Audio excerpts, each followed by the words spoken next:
The Onitsha main market was chaos on market day, but when Okeke stepped into the circle, the noise dropped 2 notches. One man was screaming about his father's plot. The other was waving a receipt from 1998. Okeke didn't shout. He didn't summon any juju. He just looked at the first man and said, "Your father bought that land from Nwosu in 1987, not 1998, and Nwosu didn't own it. He was holding it for your uncle who fled during the war." The crowd went quiet. Because Okeke had just described something none of them had mentioned. That was his power. Not fear. Not magic. But ancestral memory passed down through generations, one story at a time. Everyone in the village knew Okeke held something invisible. Something real. And the question you're probably asking right now, will that power survive when a modern man with money and connections arrives to challenge him? Then came Chuka. He rolled into the village square in a white SUV with Lagos number plates, his cologne arriving before his handshake. He stood before the elders and spread his arms wide. "This shrine land is holding us back," he announced. "I'm building a shopping complex here. Supermarket, pharmacy, the works. We need progress, not superstition." He laughed, looking directly at Okeke. "Or has your juju told you otherwise today?" The crowd held their breath. But Okeke did not flinch.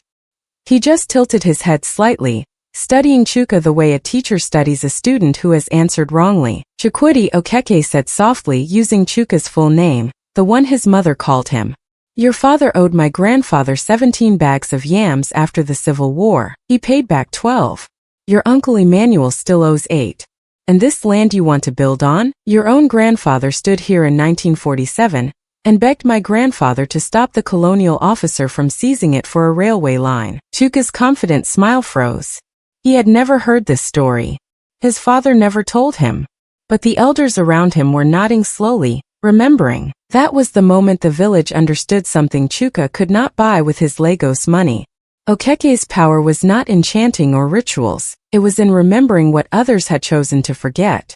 And that kind of power does not bow to a bank account. "Come," Okeke said softly, his sandals brushing the dew-soaked grass. "Your father walked this path every morning." Chuka stopped at the third mound. The carving was faint, but he knew the name. His grandfather's father.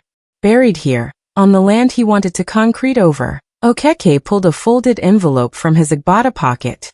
"He gave me this the week before he died. Read it." Chuka's hands trembled as he read his father's words. "Protect this land, Okeke. My son will not understand. But one day he will thank you." The power was never about controlling men, Okeke said, his voice carrying the weight of generations. It was about guarding what connects us to those who came before. Chuka fell to his knees, the letter pressed to his chest. The shopping complex died that morning. The strongest power is not the one that builds towers. It is the one that remembers where the foundations were laid. If this story stirred something in you, subscribe. These village lessons are disappearing, but we are keeping them alive, one story at a time.